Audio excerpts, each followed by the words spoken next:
Has becoming a loctician been on your mind lately? Okay, you've been a little confused, not sure where to start. I have all the information here. Here are my top 5 pros versus cons to becoming a loctician. I'm Marquita, your Lock Journey advocate. Let's get into the content. Hey YouTube, so today we are going to be getting into wanting to become a loctician. If this has been on your mind for some time, if you've been thinking about it, you've been contemplating about it, like, can I really do this? Do I need to be an actual hairstylist to become a loctician? I'm going to give you all the details today. We're going to go through 5 pros and cons about becoming a loctician, and if you think it's really, really good for you. So let's get started. The first pro, scheduling freedom. Scheduling freedom is the first thing that you will experience with becoming a loctician. That's for a lot of entrepreneurs. You have the scheduling freedom that you need to schedule your clients any way you need to. You can schedule around your kids' schedule around doctor's appointments, whatever it is, you have scheduling freedom, right? So the con to that is there will be last minute cancellations. And you don't really realize this until you really get started, until you really get your foot in the door and you start to accrue more clients. You'll notice that sometimes there will be situations where there's last minute cancellations, and in order to combat those last minute cancellations, definitely be a consultant that is good with speaking to your clients. Put out a specific rapport and a specific guideline for your clients to follow, especially as far as your money is concerned. So there may be a cancellation fee. If that's something that you're thinking about, you may want to implement that in your policy. Number 2, maintaining clients' integrity, which is their hair. Maintaining their hair integrity is very, very key. Why? Because literally they are walking poster boards. They are walking models and mannequins for your work. So how you keep up their integrity is very, very important. And now there's some things that you have no control over, which is how they maintain their own hair at home. But if they're one of those clients that keep up there with their retightenings, they keep in contact with you as their consultant with things that they're going through, keeping up with the integrity of their hair should not be a problem. You guys should have a great rapport with one another, and then that will also allow you to begin to retain more clients. The con is some clients won't maintain their own daily routines. And that's what I was saying earlier. Some clients won't maintain their daily routines. You know, you don't have control over what people do when they're in their home. You don't have control over what they do when they're not in your chair. So that's kind of a con to being a loctician. You don't have that specific control. You only have control over when they're in your seat and whatever you guys are talking about. But then once you have that rapport with your client, you guys can speak about things and things of that nature. You could really get into, hey, what's going on with your hair? I noticed some things have been different. I noticed your hair's a little dry, or your scalp is a little dry. What's been going on in your life? Like, what's your water intake? Have you been eating fruits and vegetables? You know, do you take vitamins?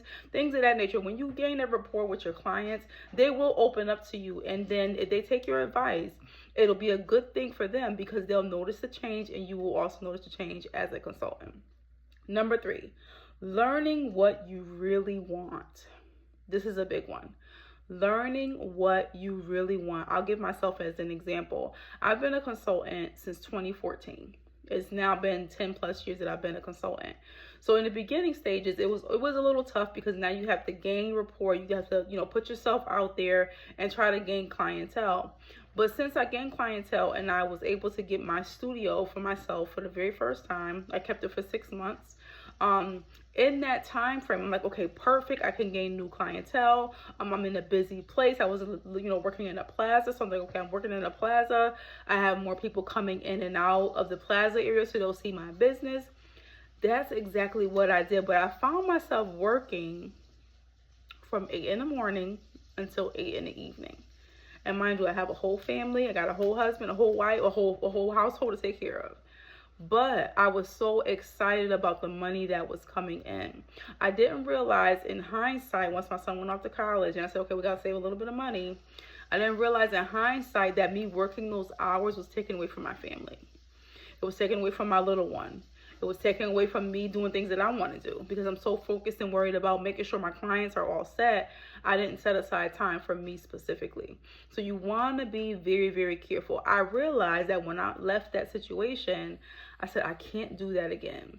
So now that I have my own space going into that in February, I'm setting my clients and I'm setting my time at a specific time during the day, and I'll have time for myself in the afternoon. So that's a pro. That's a pro. The con to that is learning what you want, learning what you won't stand for. Learning what you won't stand for. And when I say that, I'm talking about with clients. You know, some clients will see, and not everybody's malicious. Let me not say that. Everybody doesn't have malicious intent, but some clients can try to get over. Some clients will try to push their boundaries. I had one client one time where it was, she was really late. She was really, really late.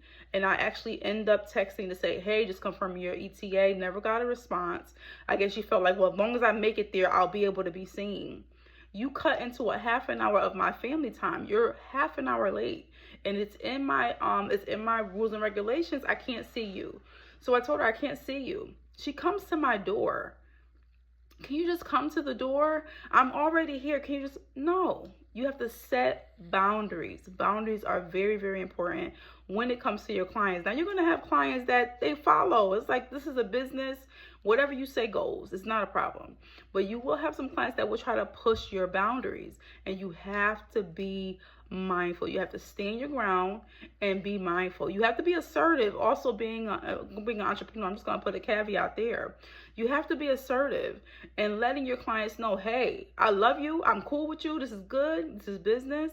But there's a specific boundary that I will not allow you to cross. And if you try to cross that boundary, I'm sorry, you're going to have to find another loctician. So that's something that you want to really definitely think about. Number 4, satisfying a client's dream of hair freedom. That's my favorite. That's my favorite. It should have been number 1. That's my favorite. Satisfying a client's dream of having hair freedom. I think I did it in one of my other videos, just speaking about African American women in general. We always have had, one thing that I love is that we have the versatility of the kind of hair that we have, the hair texture that we have, because we can do so many things with it. But with that also comes a lot of things that we've been through even in childhood that have been counter the things that we do now. Things that we had to do the hot combs, and we had to do the relaxers, and we had to do the braids, and we had to because our parents were just like, this is just a lot. I can't do your hair right now. I have to do something that's better and affordable for me right now. So all those things were put into place, and we didn't have a chance to really groom ourselves in loving our own hair texture. So when that happens, women don't get a chance to express themselves through their hair. So as a loctician, you have the opportunity to set somebody free in their lock journey. You have the opportunity to encourage them and to be their advocate and to let them know all the things that they may go through, but let them know on the other side, there's a lot of benefits to investing in yourself. And you're putting aside, time to invest in yourself. This is your own me time. Like, I have clients that say, girl, this is my me time. I'm coming to you to get my hair done, but this is my me time. So you're allowing your clients to invest in themselves, and that's the best thing that you can do as a loctician. The con to that, turning away a client due to circumstances beyond your control. That's a con to being a loctician. Sometimes you have to turn away clients to circumstances that are beyond your control. Sometimes you can put, I would say, if you can put up a wait list, if you have a lot of clientele, or a lot of clients that are kind of in your area. Like, I would say, not in this, and not now, but I want to say post 2020, there were a lot of women going into getting their hair locked, and they wanted that whole process. They didn't want to have to deal with everything that they had to deal with in 2020 with salons being, closed down and things of that nature. They wanted to have a way that they can maintain their own hair. So a lot of women went to getting locks, which was amazing. But then you had an influx of people trying to get locks. So now you kind of had to turn away certain people if you already had a specific clientele. So that could kind of be, a pull, on your heartstrings or whatever, because you don't want anybody to be turned away. But that's something that you will deal with as a loctician. Number 5, creating a lasting relationship. Creating a lasting relationship. For the past, I would say 10 plus years, I still have had the same one client. Actually, I have at least a handful that still come to me as their loctician, and their hair has bloomed from the beginning when we first started their installation till now, them being at least 6 years in, 7 years in. Their hair has bloomed beautifully, and they love it. They love the process. They love the fact that they haven't lost any locks. They love the fact that their hair is still looking beautiful as when it did in the beginning. So that's another plus. That's number 5 for becoming a loctician. Now the con to that would be, like I said earlier, I said this and I put that for number 5, setting boundaries between work and friendship. That could be a little tough because you have some clients who become more like family than clients. But if you notice that that relationship beginning to build, you yourself need to see that off the back and then set a boundary, that both of you agree with. Like, hey, you're a good friend of mine. I don't want anything to come in between our friendship or anything of that nature. So we want to set this little boundary right here. When it comes to business and friendship, we'll keep those separate, but we will always continue to connect and be friends.